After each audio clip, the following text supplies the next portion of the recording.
Hello everyone, welcome back to the Waterstones vlog. I have a question for you, or not a question, hands up if you've ever massively failed in your life.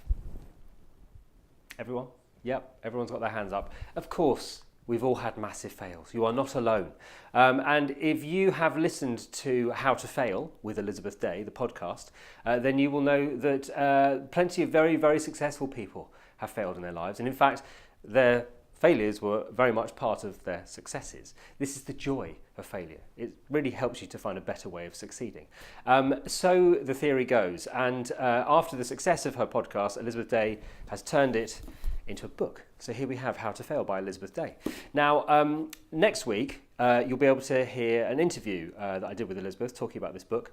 So I'm not going to go into too much detail, except to say that if you haven't listened to the podcast, I really, really recommend it. So she speaks to a different guest on each episode, and they bring sort of 3 failures from their life and talk them through. And it's really fascinating to see, as I say, or rather to hear, very, very successful people talking about basically the failures that made them and the things that they learnt from various failures in their life. And as the series has developed, she's been speaking to lots of different types of people. So not now, I suppose, just celebrities, but now people who've got interesting stories to tell. And what it does, of course, as you read through the book and find out more about Elizabeth's own personal failures and life lessons, is it starts, you start thinking about your own life and the things that you have done and achieved and maybe what came before those achievements. And it's quite liberating to sort of embrace your failures and to kind of go, yeah, I really failed there. Yeah, that was really bad, wasn't it? But then realizing what came after that and how the two might actually be connected.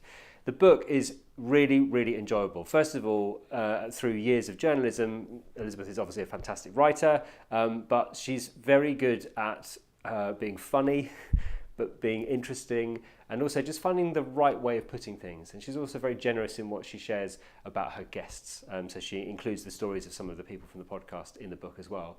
I suppose the bulk of it is finding out about her own life, and it's sort of far more interesting than you might have realised at the outset of the book.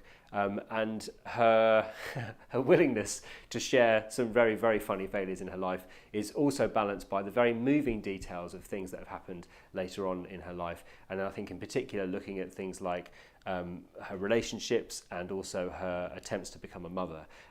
It really is very interesting to read someone talking very honestly about what that process is like, and what it's been like for her to go through that and sort of come out the other side.